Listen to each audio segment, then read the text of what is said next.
आप किसी आलिम से सवाल तो करके देखें जंगे जमल के बारे में, जंगे सिफ़ीन के बारे में, फौरन आपसे कहेगा भाई ये मुशाजरात सहाबा का मसला है, इसको छोड़ दो, ये सब कीलो काल है, इसके साथ दीन का कोई मसला जुड़ा हुआ नहीं है।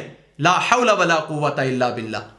भाई सोशल मीडिया पर कितने डॉक्टर, इंजीनियर, मिर्जे, मंगोल, बाबे, बाट और भट्टी, उन्होंने इस मसले को एक बर्निंग इशू बनाया हुआ है और लाखों नौजवान मुशाजरात सहाबा की वजह से दीन में एक पार्टी बन गए हैं।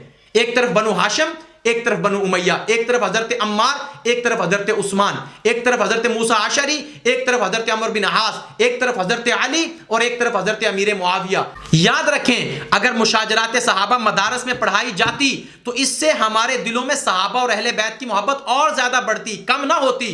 क्योंकि कोई भी चीज जब पढ़ाई जाती है उसमें जानिबदारी नहीं होती, लेकिन जब बताई जाती है तो उसमें जानिबदारी होती है और सोशल मीडिया पर यही हो रहा है।